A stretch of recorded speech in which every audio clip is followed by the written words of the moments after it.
Welcome to Mobile Home Friend YouTube channel, your go-to resource for everything manufactured housing. Welcome to another deep dive from Mobile Home Friend. Today, we're jumping right into installing tile in a mobile home based on the latest research over at mobilehomefriend.com in this explainer. Let's get right into it. So you're probably wondering, can you actually install tile in a manufactured home? Well, the short answer is a firm yes. But, and this is a big but, the research reveals a pretty shocking reality. You see, most aftermarket tile jobs in these homes completely fail within just 24 months. And when I say fail, I'm talking cracked grout, loose tiles, literally ruined floors. And the crazy thing? It almost never happens because of the tile itself. It's entirely due to underlying structural movement.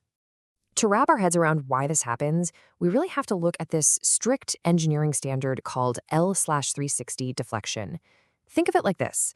Right now, your floor is probably acting a bit like a trampoline, which is, great for kids, but absolutely terrible for tile. Tile is an incredibly brittle material. If you put something that brittle on top of a surface that bounces and flexes underneath it, it's going to snap. It's just basic physics. So to safely support tile, the maximum allowable flex of your floor joist, which is just its length in inches divided by 360, has to be incredibly small. If your floor doesn't meet this strict standard, honestly, your tile is doomed from day one. Here's our roadmap for this explainer. We'll be looking at 1. The brittle truth. 2. The physics of flex. 3. Building a solid foundation. 4. Choosing the right tile. 5. The flexible alternative. And finally, 6. The ROI teardown. Starting off with section 1, the brittle truth. Now, tile has immense compressive strength, right? You can literally put thousands of pounds of pressure on it without denting it. But it has absolutely zero tensile strength, meaning zero flexibility. Because of this, the weakest link in your whole flooring assembly is always going to be the grout. Get this, if your floor sags even a microscopic 1/16 of an inch when you walk across it, that movement transfers directly into the assembly and it destroys those grout lines first. Hairline cracks start to develop, the thin-set mortar bed breaks down, and eventually the actual tile itself cracks right down the middle.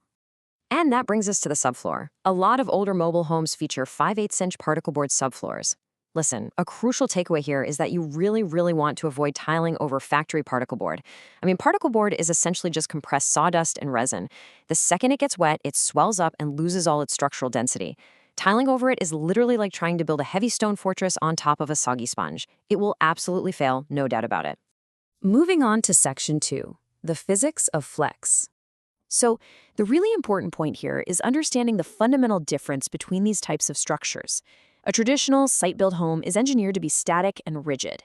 It handles heavy, dynamic loads with very minimal bending. But manufactured homes, they're engineered with a completely different philosophy in mind. They're built on top of a steel chassis and are specifically designed to be lightweight and flexible. Why?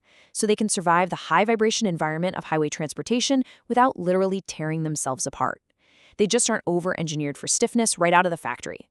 And, this flexibility becomes especially dangerous at the marriage line of a double-wide or triple-wide home. The marriage line is just where the separate factory sections are joined together. Naturally, these separate sections move completely independently of one another during seasonal temperature changes or just normal soil settling. It creates absolute thermal expansion chaos. If you lay rigid tiles directly across the seam without an engineered expansion joint, the expanding tile bed just has nowhere to go. The internal pressure builds and builds until the tiles literally tent up and pop right off the floor with a massive crack. Which brings us to section 3, building a solid foundation. Achieving that required stiffness we talked about earlier, it requires a pretty grueling step-by-step structural protocol.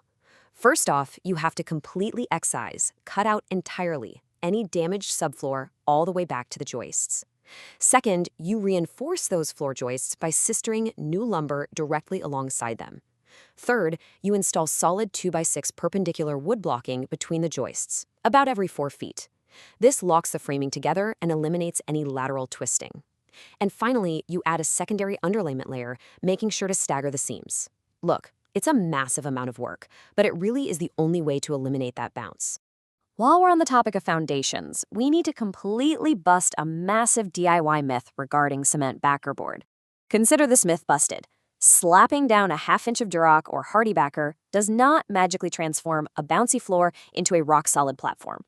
Sure, cement board provides a highly porous bonding surface for the mortar, and yeah, it's dimensionally stable when wet, but it does not add structural bending strength to your floor. If your wood joists are weak in bending, guess what? Your cement board is simply going to bend right along with them, cracking your beautiful tile in the process. Okay, so once your structure is finally rock solid, the chemistry of what you put on top matters immensely. It's actually fascinating. You must use a premium polymer-modified thinset, specifically one with an ANSI A118.15 certification. Unlike your basic mortar, modified thinsets contain liquid polymers and latex additives that create this incredible flexible matrix. Basically, these polymers act like microscopic structural shock absorbers. So when the mobile home experiences those inevitable minor vibrations or thermal shifts, this flexible mortar bed absorbs the movement. That way, the bond doesn't just shear away from the underside of the tile. Let's take a hard look at the true costs of doing this right. Doing the structural preparation correctly is, frankly, not cheap. Modifying joists alone can run up to $1,200 a room if you hire a pro, and that's not even mentioning the premium thinsets and backer boards. Now keep in mind that labor rates vary constantly by regions, so if you want the full technical breakdown and a much more detailed cost analysis, be sure to check out the post on mobilehomefriend.com. All right, Section 4, choosing the right tile. When it comes to choosing between ceramic and porcelain, porcelain is the undisputed premium choice for mobile homes. Why is that? Well, porcelain is actually fired at much higher temperatures during manufacturing.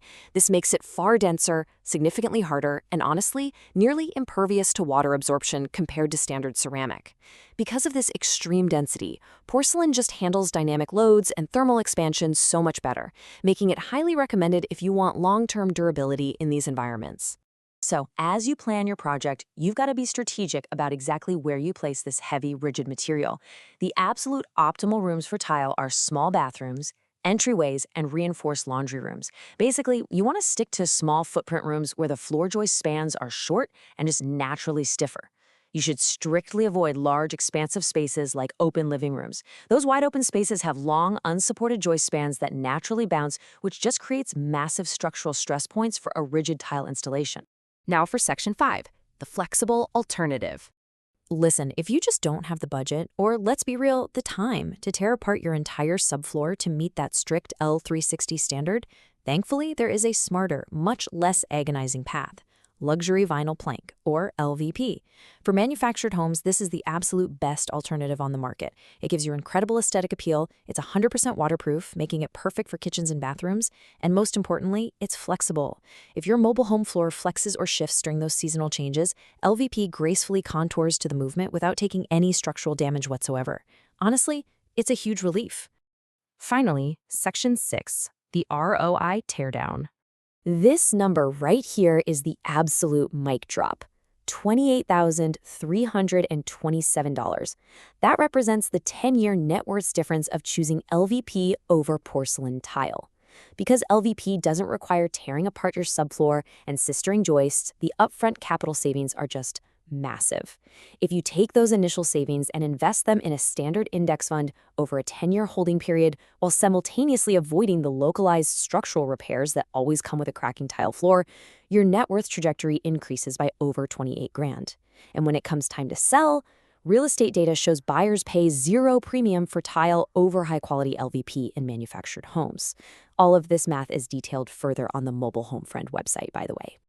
I really want to leave you with this final piece of hard-earned wisdom from 23-year real estate pro Chuck O'Dell to cement today's core message. He notes, doing it right the first time is significantly cheaper than dealing with the absolute nightmare of tearing out a failed, cracked tile installation later down the road.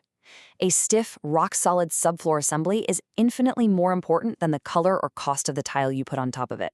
Period. So the question you have to ask yourself is this: will you invest the sweat equity to build that solid foundation, or will you take the smarter, flexible path? Thanks for watching. For more guides and the full article on this topic, head over to mobilehomefriend.com in this explainer. Don't forget to check the links in the description below. Thanks for watching. For more technical guides on this topic, click the link to see the in-depth article over at mobilehomefriend.com. There are many more informational dives into manufactured home topics to investigate and keep your project moving forward.